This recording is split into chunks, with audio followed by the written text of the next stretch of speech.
Day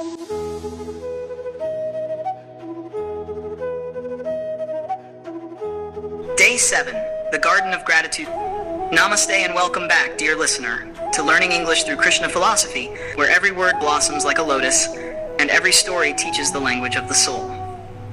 I'm your host, Reddy, and today's episode is one that'll make your heart smile. Because today we enter the Garden of Gratitude, a place where Krishna reminds us that joy doesn't come from having everything, but from noticing the little things we already have. So take a breath, my friend. If you're walking, listen softly. If you're sitting, close your eyes for a moment. And let's begin our walk through Krishna's Garden of Thanks. The sun rose gently over Vrindavan that morning, brushing the sky with golden blush. The Yamuna flowed lazily, singing a quiet lullaby to the sleepy cows. And in the middle of all this, little Krishna sat beneath a kadamba tree, playing his flute. Children gathered around him, Subala, Sudama, Madhamangala, laughing and nibbling on stolen butter. Everything seemed perfect, until Madhamangala grumbled, "Krishna, why do we have to eat this same butter every day? I want sweets like in Mathura."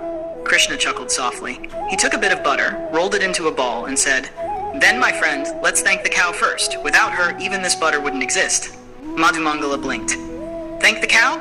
Krishna nodded. "Yes, and also thank the grass she eats, the rain that grows the grass, and the clouds that bring the rain." The boys laughed. "So you mean thank the whole world?"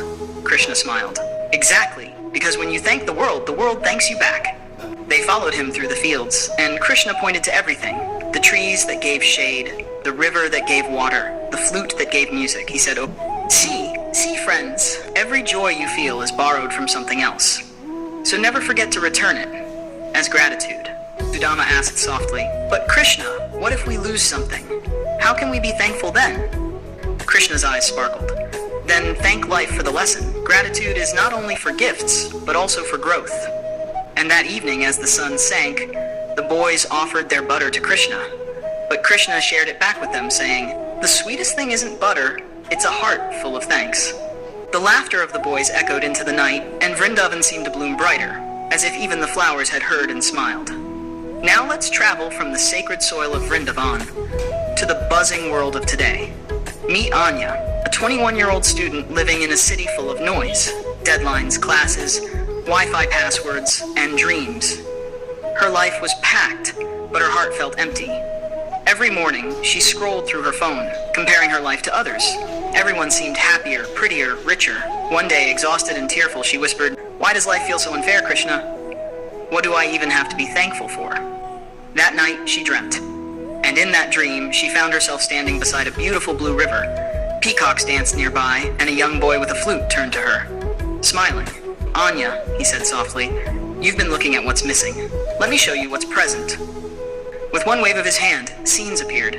Her mother laughing while making tea, her father fixing the ceiling fan, her best friend sending memes when she's sad, her little dog waiting at the door every evening.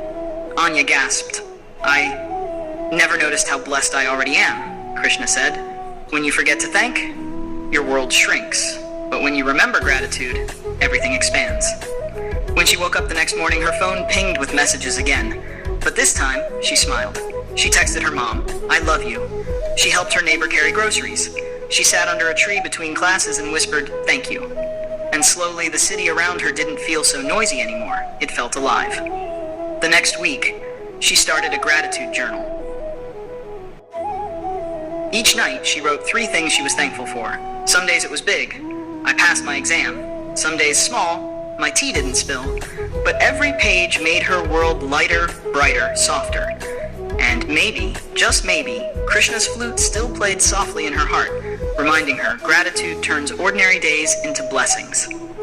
So, my dear listener, pause with me for a moment. What are you thankful for today? Maybe it's the morning light. Maybe the person who smiled at you for no reason. Maybe just the fact that you woke up, breathed, and had another chance to try again. You see, we don't need more to feel blessed. We just need to notice more. Krishna's garden wasn't made of flowers, it was made of thankfulness. And the moment you say thank you, even silently, you plant one more flower in your own heart's garden. Difficult words and meanings. 1. Gratitude. Noun. The feeling of being thankful. Example. Anya practiced gratitude every night before sleeping. 2. Blessing, noun, something that brings happiness or helps you. Example, every sunrise is a blessing we often forget to see. 3. Surrender, verb, to give up control and trust. Example, Krishna taught the boys to surrender their worries to faith. 4. Ordinary, adjective, normal or usual. Example, gratitude turns ordinary things into miracles. 5. Whisper, to speak softly. Example, her heart whispered thank you. Gratitude isn't about having everything, it's about seeing everything. Krishna teaches that joy grows where appreciation flows. A thankful heart turns problems into lessons, and lessons into peace. Writing down what you're grateful for can shift your entire mood and mindset. So, my dear listener, as the day ends, take one moment, right now, to thank. Thank the air you breathe, the body that carries you, the heart that feels. Because gratitude is not just a word, it's a lifestyle, a language, and a prayer. This is Reddy, and you've been listening to Learning English through Krishna philosophy, where stories meet wisdom, and wisdom meets words. Tomorrow, join me again for Day 8, the mirror of the mind, where we'll learn how to see ourselves the way Krishna sees us. Not with judgment, but with gentle understanding. Until then, stay grateful, stay grounded, and keep blooming. Jai Shri Krishna.